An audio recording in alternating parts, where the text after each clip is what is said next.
अस्सलाम वालेकुम। Now topic is about the urinary tract infection. Urinary tract में क्या क्या चीज़ें आती हैं? किडनी होती है हमारी, यूरेटर्स होते हैं, यूरेटर्स ओपन होते हैं हमारी ब्लैडर में और ब्लैडर आगे से यूरीथ्रा में कंटिन्यू होता है। अगर इस पूरे ट्रैक्ट की जो इन्फ्लेमेशन कहीं भी हो तो इसको हम कहेंगे यूरिनरी ट्रैक्ट इन्फेक्शन। ठीक है, तो ये हमारे पास यूरिनरी ट्रैक्ट इन्फेक्शन होता है। अब ये अगर तो ब्लैडर का इन्फेक्शन है तो उसको हम सिस्टाइटिस कहते हैं।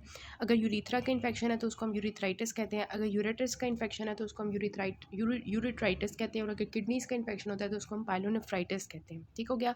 अब जब भी हमारे पास इसमें इन्फेक्शन होगा इस यूरिनरी ट्रैक्ट का, तो क्या होगा, सिम्टम्स क्या आएंगे? यही होगा ना कि डिस्यूरिया होगा पेशेंट को यूरिन करते हुए पेन हो रही होगी। ठीक है, उसको सुप्राप्यूबिक पेन होगी। और इसके अलावा ये होगा कि उसकी फ्रीक्वेंसी और अर्जेंसी जो है यूरिन की वो चेंज होगी। ठीक है, और ज़्यादातर यूरिन ट्रैक्ट इन्फेक्शंस के जो चांसेस होते हैं वो किस में ज़्यादा होते हैं? फीमेल्स में ज़्यादा होते हैं, क्योंकि क्या होता है, उनका शॉर्ट यूरिथ्रा होता है। और सेक्सुअल इंटरकोर्स के दौरान जो है वो ट्रॉमा की वजह से भी हो सकता है और यूरिनरी स्टेसिस की वजह से हो सकता है। फॉर एग्जांपल किसी मेल का जो है प्रोस्टैटिक का हाइपरप्लेसिया हुआ है प्रोस्टैटिक ग्लैंड का, उसकी वजह से हो सकता है, या इंस्ट्रूमेंटेशन कैथेटर डालने की वजह से हो सकते हैं। ठीक है, सो यूरिनरी ट्रैक्ट इन्फेक्शन किस किस का होगा? यूरिथ्रा, ब्लैडर, किडनी, इन सब का इनमें से किसी का भी होगा तो उसको हम यूरिनरी ट्रैक्ट इन्फेक्शन कहेंगे। ज़्यादातर ये सेंडिंग इन्फेक्शन होता है कि मीन्स के नीचे से ऊपर की तरफ ज़्यादा, किडनी की तरफ ना, मतलब यूरिथ्रा से। और ये फीमेल्स में ज़्यादा कॉमन होता है। रिस्क फैक्टर्स इसके क्या है? Sexual intercourse, urinary stasis and the catheters. ठीक है, तो सबसे पहले we have the cystitis. Cystitis क्या होता है? It is inflammation of the bladder. Bladder का इन्फ्लेमेशन हो तो उसको हम सिस्टाइटिस कहते हैं। क्या होगा? डिस्यूरिया होगा, urinary frequency, urgency, suprapubic pain, systemic signs जो है फीवर इसमें एब्सेंट होता है। लैब डायग्नोसिस क्या होती है कि इसमें जो यूरिन होता है वो क्लाउडी होता है, क्योंकि बैक्टीरिया होते हैं ना, इस वजह से ना WBCs भी ज़्यादा हुए होते हैं। डिपस्टिक जो होता है, पॉजिटिव ल्यूकोसाइट स्ट्रेस जो है वो पायूरिया की वजह से ये वाला एंजाइम ज़्यादा हुआ होता है, डिपस्टिक से हमें नज़र आता है। और क्योंकि बैक्टीरिया जो है वो नाइट्राइट्स जो हैं वो प्रोड्यूस कर रहे होते हैं नाइट्रेट्स से, तो जब हम ये चेक करते हैं डिपस्टिक से तो हमें ये नाइट्राइट्स और पॉजिटिव ल्यूकोसाइट एस्ट्रेस जो है वो नज़र आता है, डिपस्टिक से पता चलता है। कल्चर हम करवाते हैं तो उसमें हमें बैक्टीरिया जो है वो पता चल जाते हैं। और गोल्ड स्टैंडर्ड जो होता है वो हमारे पास टेस्ट कल्चर ही होता है, जिससे हमें बैक्टीरियाज का पता चलता है और यूरिनरी ट्रैक्ट इन्फेक्शन का पता चलता है। ठीक है, इटियोलॉजी इसकी क्या होती है? 80% केसेस में ई कोलाई जो होता है ये यूटीआईज कॉज करता है। इसके अलावा बाकी ऑर्गेनिजम्स भी हो सकते हैं डिपेंडिंग अपॉन के क्या सिचुएशन है। इसमें स्टेप्टोफिटिकस है, क्लेप्सियाला है, प्रोटियस है। ठीक है, तो इनमें क्या डिफरेंस होता है कि स्टेप्टोफिटिकस होता है ये ज़्यादातर यंग एक्टिव जो फीमेल्स होती हैं, सेक्शुअली एक्टिव फीमेल्स, उनमें ज़्यादा कॉमन होता है। ठीक है, उसके बाद जो है हमारे पास जो प्रोटियस है वो अल्कलाइन यूरिन प्रोड्यूस करता है, because you know that Proteus जो होता है इसके पास यूरिएज एंजाइम होता है और यूरिएज के थ्रू ये यूरिया को अमोनिया में कन्वर्ट करता है, जिसकी वजह से जो यूरिन होता है वो अल्कलाइन प्रोड्यूस होता है। ठीक है, और उसमें से अमोनिया की सेंट भी आ रही होती है। ये देखें आप जाके इन्होंने ये पिक्चर दिखाई है कि लीनियर इम्यूनोफ्लोरेसेंस हमने पढ़ी थी कि किस में हो रही होती है, गुड पैस्चर सिंड्रोम में। तो ये लीनियर फ्लोरेसेंस शो हो रही होती है, इसमें शार्प ग्रीन लाइंस होती हैं। और आईजीए नेफ्रोपैथी जो होती है उसमें इस तरह की ग्रैनुलर होती है। ठीक है, मेजेंजियम की इन्वॉल्वमेंट की वजह से। उसके बाद जो है आ जाता है कि यूटीआईज में नेक्स्ट हमारे पास जो ऑर्गेनिज्म है दैट इज़ एंटीरोकोकस। ठीक है, तो कौन कौन से ऑर्गेनिजम्स हैं? ई कोलाई है, इंटेरोकोकस है, क्लैप्सियला है, प्रोटियस है। तो आप उसको पीक से याद रख सकते हो, Proteus, Klebsiella, E coli and the Enterococcus and the Klebsiella. ठीक हो गया। अब जो यूरिन होता है वो पायूरिया, मतलब पस जो होती है पायूरिया, ठीक है, वो स्टेराइल होती है इन द प्रेजेंस ऑफ पायूरिया, जिसमें WBCs काउंट ज़्यादा हुए होते हैं लेकिन यूरिन कल्चर नेगेटिव होता है। ये किस केस में होता है? अच्छा, इसमें जो है सजेस्ट करता है कि इसमें यूरिथ्राइटिस हुआ हुआ है, किसकी वजह से? क्लेमेडिया और निजीरिया की वजह से। ठीक है, मीन्स के क्या होता है कि क्लेमेडिया और निजीरिया जो गोनोरिया के इन्फेक्शन होते हैं ना, उसमें एक्चुअली होता क्या है? यूरिथ्राइटिस हुआ होता है डिसयूरिया के साथ। ठीक है, लेकिन वो नेगेटिव कल्चर होता है इनका। ठीक है, तो ये होता है स्टीराइल पायूरिया के कल्चर नेगेटिव है लेकिन पायूरिया प्रेजेंट है, WBCs प्रेजेंट है in case of infection with the Chlamydia and Neisseria. ठीक हो गया। उसके बाद हमारे पास पायलोनेफ्राइटिस होता है। Cystitis was the inflammation of the urinary bladder. ठीक है, और अब हम पढ़ने लगे हैं pyelonephritis which is actually the infection of the kidney. ठीक है, तो होता क्या है कि नीचे हमारा यूरिनरी ब्लैडर होता है, ऊपर हमारी किडनीज़ होती हैं। तो जब किसी को सिस्टाइटिस हुआ होगा, यूरिनरी ब्लैडर का इन्फेक्शन हुआ होगा, ठीक है, तो वो हमारे पास इजीली किडनीज़ में जा सकता है ना, ऊपर की तरफ ट्रेवल करेगा। अगर फॉर एग्जांपल बैक्टीरिया जो है वो हमारे यूरेटर्स जो है उनकी विजाइको यूरिट्रल रिफ्लेक्स को ख़राब कर देते हैं। ठीक है, वैसे आपको पता है ना, यूरिन का जो फ़्लो होता है वो इस तरह जाता है नॉर्मली नीचे की तरफ, ठीक है। वो वेसाइको यूरेथ्रल एक स्फिंक्टर होता है, वो हमारे पास प्रॉपर्ली रिलैक्स करता है और यूरिन को यूरिनरी ब्लैडर में भेजता है। अगर वो स्फिंक्टर ख़राब हो जाता है तो वो जो यूरिन होगा बैक फ्लो करेगा ऊपर की तरफ और किडनीज़ में चला जाएगा, असेंडिंग इन्फेक्शन होगा, ठीक है। तो असेंडिंग इन्फेक्शन भी होता है जिसमें वेसाइको यूरेथ्रल रिफ्लेक्स जो होता है वो होना शुरू हो जाती है, क्योंकि वहाँ पे स्फिंक्टर ख़राब हो जाता है, ठीक है। प्रेजेंट क्या कैसे करता है कि इसमें फ़ीवर होता है, ठीक है। सिस्टाइटिस में मोस्टली सिस्टमिक साइंस नहीं आ रहे होते, लेकिन जब पायलोनेफ्राइटिस हो जाता है तो पेशेंट को फीवर होता है। फ्लैंक पेन सजेस्ट कि यहाँ पे किडनी में पेन हो रही है, मतलब किडनी की प्रॉब्लम चल रही है। आरबीसी कास्ट आते हैं, ल्यूकोसाइटोसिस होती है, ठीक है। और in addition to symptoms of cystitis के कौन से सिम्टम्स थे? यूरिनरी ब्लैडर के जो वो था हमारे पास के डिसयूरिया हो रहा था, यूरिनरी फ्रीक्वेंसी अर्जेंसी हो रही थी, ठीक है। उनके साथ साथ ये सिस्टेमिक साइंस भी आते हैं पायलोनेफ्राइटिस में। मोस्ट कॉमन पैथोजेंस वही हैं, ई कोलाई 90% केसेस में, क्लैप्सियला और एंटेरोकोकस, ठीक हो गया। और प्रोटियस हमने जो है यूरिनरी नीचे वाला देखा था जस्ट। उसके बाद क्रोनिक पायलोनेफ्राइटिस होता है। अगर हम ट्रीट नहीं करते एक्यूट पायलोनेफ्राइटिस को तो वो क्रोनिक बन जाता है। पहले उसमें जस्ट इन्फ्लेमेशन थी, अब क्योंकि क्रोनिक है तो अब फाइब्रोसिस भी हो जाएगी, और फाइब्रोसिस की वजह से किडनी की जो ट्यूब्यूल्स होंगी उनकी एट्रोफी हो जाएगी, ठीक है। और क्यों होता है ये? क्योंकि बहुत देर से अरसे से जो है बार बार उसको एक्यूट पायलोनेफ्राइटिस हो रहा था, ठीक है। बच्चों के अंदर वेसाइको यूरेथ्रल रिफ्लेक्स की वजह से ये होता है, और बड़ों के अंदर जैसे कि हमने पढ़ा कि मेल्स के अंदर जो प्रोस्टेट होता है ना उसके हाइपरप्लेजिया की वजह से, या फीमेल्स के अंदर सर्वाइकल कार्सिनोमा की वजह से ऑब्स्ट्रक्शन हो जाती है, जिसकी वजह से किडनी जो है उनके अंदर इन्फेक्शन जो है वो हो जाता है। ऑब्स्ट्रक्शन किस में होगी? यूरिनरी ट्रैक्ट में। किडनी से आगे वाला जो ट्रैक्ट है उसमें ऑब्स्ट्रक्शन हो जाएगी इन दोनों की वजह से, जिसकी वजह से जो इन्फेक्शन होगा वो हमारे पास किडनी में हो सकेगा, ठीक हो गया। उसकी वजह से होता क्या है कि जब भी हमारे पास फाइब्रोसिस होती है तो एट्रोफी और ट्यूब्यूल्स होती है, तो कॉर्टेक्स जो किडनी का होता है वहाँ पे स्कारिंग हो जाती है। जो किडनी के कैलिसिस होते हैं मेजर एंड माइनर, ठीक है, उनकी ब्लंटिंग हो जाती है, मतलब उनका स्ट्रक्चर ख़राब होना शुरू हो जाता है। स्कारिंग ज़्यादातर हमें अपर और लोअर पोल पे मिलती है, ठीक है। तो इसका मतलब होता है वेसाइको यूरेथ्रल रिफ्लेक्स होता है। इसकी मैं फिगर आपको दिखाती हूँ, उससे आपको समझ आएगी, ठीक है। जो एट्रोफिक ट्यूब्यूल्स होते हैं उसमें ईओजिनोफिलिक प्रोटीनेशियस मटीरियल होता है, और वह ऐसे लग रहा होता है जैसे कि ये हमारे पास जो है किडनी में थायरॉयड फॉलिकल्स पड़े हुए हैं, तो इसको हम कहते हैं थायरॉयडाइजेशन ऑफ द किडनी। ये देखें, इधर इन्होंने फिगर दिखाई होगी नीचे करके, ये वाली, ठीक है। इसमें देखें ये फॉलिकल्स बने हुए हैं। किडनी के अंदर ऐसे फॉलिकल्स नॉर्मली नहीं होने चाहिए ना। तो ये जो हमारे पास कॉन्स्टेंटली जो हो रही होती है क्रोनिक पायलोनेफ्राइटिस की, एक कैरेक्टरिस्टिक चीज़ होती है कि एक्चुअली जो एट्रोफी हो जाती है किडनी के ट्यूब्यूल्स में, तो वहाँ पे क्या होता है, ईओजिनोफिलिक प्रोटीनेशियस मटीरियल जमा होना शुरू हो जाता है, और वो फॉलिकल्स बना देता है। तो फॉलिकल्स बनते हैं तो ऐसे लगते हैं जैसे थायरॉयड के फॉलिकल्स हैं, तो इस वजह से ऐसे लगता है, इसको हम कहते हैं थायरॉयडाइजेशन ऑफ द किडनी, ठीक हो गया।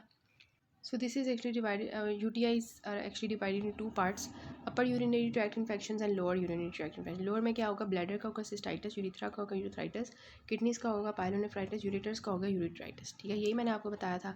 अब यूरिनरी ट्रैक्ट इन्फेक्शन में होता क्या है कि हमें बैक्टीरिया मिलते हैं, वाइट ब्लड सेल्स मिलते हैं जहाँ भी इन्फेक्शन होता है, ठीक है। और इस तरह से जब यूरिनरी ब्लैडर का इन्फेक्शन हुआ होता है ना, तो असेंडिंग इन्फेक्शन होता है। बैक्टीरिया यहाँ पे कॉलोनाइज करते हैं, ब्लैडर से एंटर होते हैं, वेसाइको यूरिथ्रल जंक्शन खराब हो जाता है, जिसकी वजह से वेसाइको यूरिथ्रल रिफ्लेक्स होता है, और सारा जो हमारे पास मटेरियल है वो ऊपर जाता है इस तरह से ट्रांसमिट होके, ठीक है। नॉर्मल यूरिन का फ्लो नीचे की तरफ था, लेकिन अब ऊपर की तरफ जाएगा, जिसकी वजह से किडनी के अंदर जाके ये क्या करेंगे? बैठ जाएंगे बैक्टीरिया, ठीक है। तो बैक्टीरिया जब बैठेंगे तो ये मैंने आपको बताना था कि अपर एंड लोअर पोल्स पे इन्फेक्शन कॉज होता है, किसकी वजह से? वेसाइको यूरिथ्रल रिफ्लेक्स की वजह से। लेकिन अगर बैक्टीरियमिया हुआ है ना, मतलब कि ब्लड के थ्रू बैक्टीरिया किडनी में आ रहे हैं, तो किडनी में पैचेस की फॉर्म में इन्फ्लेमेशन होती है। तो ये हमें बताती है किडनी की इन्फ्लेमेशन अगर पैचेस की फॉर्म में है, तो इससे हमें पता चलेगा कि बैक्टीरिया यहाँ पे ब्लड के थ्रू आए हैं, ठीक है। और अगर अपर और लोअर पोल्स पे जस्ट हमें इन्फेक्शन मिल रहा है, पस मिल रही है, तो इसका मतलब कि ये वेसाइको यूरिथ्रल रिफ्लेक्स के थ्रू जो है ना ये आए हैं ऑर्गेनिजम्स, ठीक है। तो ये दो पैथवेज होते हैं पायलोनेफ्राइटिस के। क्रोनिक पायलोनेफ्राइटिस में हमें जो है मैंने आपको दिखा दिया कि थायरॉयडाइजेशन ऑफ द ट्यूब्यूल्स हमें मिल रही होती है, क्रोनिक इन्फ्लेमेटरी सेल्स मिलते हैं, और फाइब्रोसिस मिल रही होती है, ठीक है। ये यूरिनरी ट्रैक्ट इन्फेक्शन की पूरी पैथोजेनेसिस है कि बैक्टीरिया यहाँ पे नीचे कोलोनाइज करते हैं, फिर ब्लैडर में आते हैं, इनको पेंट्रेट करते हैं, ऊपर की तरफ जाते हैं, किडनी में जाके पायलोनेफ्राइटिस करवाते हैं, और उसकी इंजरी स्टार्ट कर देते हैं किडनी की। तो हमारा जो नेक्स्ट टॉपिक है वो नेफ्रोलिथियसिस पे होगा, तो उसमें मैं बता देती हूँ कि किडनी के अंदर इस तरह से स्टोन्स बन जाते हैं मेजर एंड माइनर कैलिसिस में। ये आपका जो है माइनर कैलिसिस होते हैं जो रीनल पिरामिड से निकल रहे होते हैं, और आगे जाके ये मेजर कैलिसिस बन जाते हैं बड़े बड़े, ठीक है। फिर रीनल पेल्विस स्टार्ट हो जाता है। तो मेजर एंड माइनर कैलिसिस होते हैं किडनीज में मोस्टली स्टोन्स बनते हैं, या हमारे पास यूरेटर्स में या पेल्विस में ज़्यादा बनते हैं स्टोन्स, ठीक है। यहाँ पे आपको जो है कैलिसिस में, माइनर कैलिसिस में भी स्टोन दिखाया हुआ है, पेल्विक स्टोन दिखाया हुआ है, यूरिट्रल स्टोन दिखाया हुआ है किडनी के अंदर, ठीक है। अब किडनी के जो स्टोन्स होते हैं वो चार तरह के होते हैं: कैल्शियम स्टोन्स होते हैं, स्ट्रूवाइट स्टोन्स होते हैं, यूरिक एसिड स्टोन्स होते हैं, सिस्टीन स्टोन्स होते हैं, ठीक हो गया।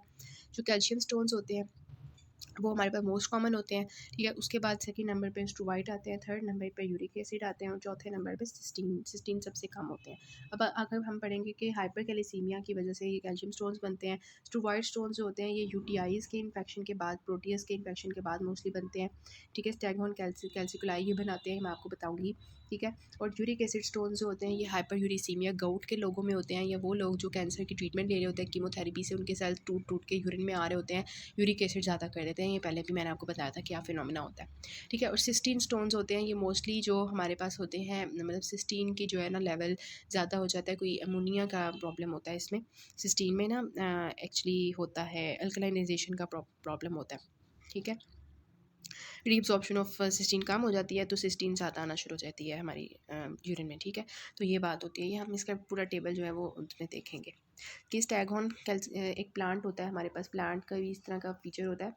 स्टैगहॉर्न ये इस तरह से जो हमारे पास एनिमल होता है ना स्टैग, उसकी हॉर्न्स होते हैं, इस तरह का प्लांट भी होता है, एनिमल भी होता है, इसके हॉर्न्स की तरह की जो है ना कैल्कुलाई हमें जो है ना किडनी में मिल रहे होते हैं, ठीक है। इस तरह का ये देखें, उसी तरह के आपको नज़र आ रहे हैं ना यूटीआईज, ये आपको बता रहे हैं यहाँ पे यूटीआई हुआ था, उसकी वजह से ये स्टैगहॉर्न कैल्कुलाई जो है वो किडनी में बन जाते हैं, स्टोन्स बन जाते हैं, ठीक है। तो ये किसकी वजह से होते हैं, स्ट्रोवाइट स्टोन्स होते हैं। ये मैग्नीशियम एल्यूमिनियम हमारे पास होता है, अमोनियम मैग्नीशियम फॉस्फेट, ठीक है। अमोनियम मैग्नीशियम फॉस्फेट होता है। तो इसका टेबल देख लेते हैं। So what is nephrolithiasis, it is actually the precipitation of the urinary solute as a stones. क्यों होता है, क्योंकि सॉल्यूट्स की हायर कंसनट्रेशन हो जाती है या हमारे पास यूरिन वॉल्यूम कम हो जाता है, उस वजह से सॉल्यूट्स वहाँ पे एक्यूमुलेट हो जाते हैं, पेशेंट को स्टोन्स बन जाएंगे तो पेन होगी, ऑब्वियसली हेमेचूरिया होगा, ठीक है। ब्लड जो है वो यूरिन में आ रहा होगा, यूरिलेटरल फ्लैंक पेन होगी, ठीक है। अब ये स्टोन वैसे खुद ब खुद ऑब्वियस में पास हो जाता है, लेकिन अगर नहीं पास होता, फॉर एग्जांपल स्टैगहॉर्न कैल्कुलाई जो होते हैं बड़े बड़े होते हैं, उनको हम सर्जिकली रिमूव करते हैं, ठीक है। इसका टेबल आपकी बुक में बना हुआ है, इसको हम देख लेते हैं। सारी स्टोन्स की डिफ्रेंशिएशन पॉइंट्स हमें देखने हैं। इसमें सबसे ज़्यादा कैल्शियम स्टोन्स, ठीक है। कैल्शियम ऑक्सलेट स्टोन्स होते हैं या कैल्शियम फॉस्फेट स्टोन्स होते हैं, दूसरे अमोनियम मैग्नीशियम फॉस्फेट स्टोन्स होते हैं, इनको हम स्ट्रोवाइट स्टोन्स भी कहते हैं। थर्ड नंबर पे यूरिक एसिड स्टोन्स होते हैं और चौथे नंबर पे हमारे पास सिस्टीन स्टोन्स होते हैं, ठीक है। सबसे पहले हम बात करते हैं कैल्शियम ऑक्सलेट स्टोन्स की। ये मोस्ट कॉमन टाइप होती है, मैंने आपको बताया, और ये हमारे पास होती है हाइपर कैलिसीमिया की वजह से, हाइपर कैलिसीरियूरिया की वजह से, अगर किडनी को हो, क्रोहन्स डिजीज़ के लोगों में भी ये नज़र आते हैं, ठीक है। इसका ट्रीटमेंट क्या होता है, हम हाइड्रोक्लोरोथायोजाइड देते हैं जो कैल्शियम को कम करता है, ठीक है। कैल्शियम स्पेयरिंग डायरेटिक होता है। उसके बाद हमारे पास हम जो कैल्शियम की जो एक्सक्रीशन हो रही है यूरिन में उसको कम करेंगे तो स्टोन्स कम हो जाएंगे, ठीक हो गया। उसके बाद अमोनियम मैग्नीशियम फॉस्फेट होते हैं, सेकंड मोस्ट कॉमन होते हैं। ये हमारे पास जो है प्रोटीज या क्लैप्सियाला की वजह से होते हैं। यूरियस पॉजिटिव जो ऑर्गेनिजम्स होते हैं वो यूरियाज़ यूज़ करते हैं अपना, उससे यूरिया को अमोनिया में कन्वर्ट करते हैं। अमोनिया जो है वो यूरिन को अल्कलाइन कर देती है, जिसकी वजह से अल्कलाइन यूरिन होता है, उसकी वजह से स्टोन्स फॉर्मेशन ईजी हो जाती है, ठीक है। ये बात होती है, इसकी वजह से स्टैगहॉर्न कैल्कुलाई बनते हैं। लेकिन मोस्ट इंपॉर्टेंट चीज़ ये होती है कि ये अडल्ट्स में बनते हैं, ठीक है। अडल्ट्स के अंदर स्टैगहॉर्न कैल्कुलाई बनते हैं अमोनियम मैग्नीशियम फॉस्फेट के, एसोसिएटेड होते हैं यूटीआईज से, ठीक है। ये this is very important MC, क्योंकि यूटीआईज के अंदर स्ट्रोवाइट स्टोन्स होते हैं, स्टैगहॉर्न कैल्कुलाई बनते हैं, ये सब कुछ, ठीक है। उसके बाद हमारे यूरिक एसिड स्टोन्स होते हैं। यूरिक एसिड स्टोन्स जो होते हैं ये थर्ड मोस्ट कॉमन होते हैं, और इनकी ये चीज़ होती है कि ये हमें जो है ना रेडियोल्यूसेंट होते हैं, मतलब ये हमें अल्ट्रासाउंड पे नहीं नज़र आते, ठीक है, नज़र नहीं आ रहे होते। हालांकि बाकी सारे स्टोन्स हमें नज़र आते हैं, ये रेडियोल्यूसेंट होते हैं, ये नज़र नहीं आते। इसकी जो रिस्क होता है वो यही होता है कि हॉट एक्रिड क्लाइमेट्स हैं, एसिडिक पीएच है, ठीक है। अमोनियम मैग्नीशियम फॉस्फेट किस में बने थे, अल्कलाइन पीएच में, ठीक है। यूरिक एसिड एसिड है ना, तो एसिड स्टोन में बनेंगे, एसिड पीएच में बनेंगे, ठीक है। हाइपरयूरिसीमिया गाउट के जो लोग होंगे उनमें ये कॉमन होगा, और ल्यूकीमिया के जो लोग होंगे माइलोप्रोलिफरेटिव डिसऑर्डर्स के, उनके अंदर कम होगा, क्योंकि उनके अंदर क्या होता है, टर्नओवर इंक्रीज़ हुआ होता है सेल्स का, ठीक है। कैंसर होता है ना तो टूटे फूटे सेल्स बड़े होते हैं, तो इस वजह से टर्नओवर इंक्रीज़ होने की वजह से न्यूक्लियस में से यूरिक एसिड ज़्यादा निकल रहा होता है। इसकी ट्रीटमेंट ये होता है, हाइड्रेशन करते हैं, अल्कलाइनाइजेशन ऑफ यूरिन करते हैं, बिकॉज ये एसिड में प्रोड्यूस हो रहे होते हैं, एलोपिरिनॉल देते हैं, हाइड्रेशन वगैरह से ट्रीट हो जाता है। लास्ट में हमारे पास सिस्टीन आता है। सिस्टीन जो होता है ना, इसका हमें डिफ्रेंशिएट करना होता है अमोनियम मैग्नीशियम फॉस्फेट से, ठीक है। तो हम कैसे इसको डिफ्रेंशिएट करते हैं कि ये जो सिस्टीन होता है ये C for cystine, C for children, ये चिल्ड्रन में कॉमन होता है, स्टैगहॉर्न कैल्कुलाई बना रहा होता है। तो हमने डिफ्रेंशिएट करना होता है कि पेशेंट को अमोनियम मैग्नीशियम फॉस्फेट है तो वो स्टैगहॉर्न कैल्कुलाई दोनों में मिल रहे होते हैं। बच्चों के अंदर जो है स्टैगहॉर्न कैल्कुलाई सिस्टीन स्टोन्स के होते हैं, बड़ों के अंदर अडल्ट्स में जो है अमोनियम मैग्नीशियम फॉस्फेट्स के होते हैं। तो A for ammonia, A for adults, ठीक है, और उनमें स्टैगहॉर्न मिलेंगे और सिस्टीन में स्टैगहॉर्न मिलेंगे, लेकिन वो बच्चों में मिलेंगे, ठीक हो गया। और इसका जो है ये रेयर कॉज होता है, वैसे ये नहीं होता, और इसमें भी अल्कलाइनाइजेशन ऑफ यूरिन होती है, ठीक है। बस यूरिक एसिड स्टोन्स होते हैं ये एसिडिक एनवायरनमेंट में बनते हैं और रेडियोल्यूसेंट होते हैं, ये आपने याद रखना। बाकी हम नेक्स्ट से करते हैं।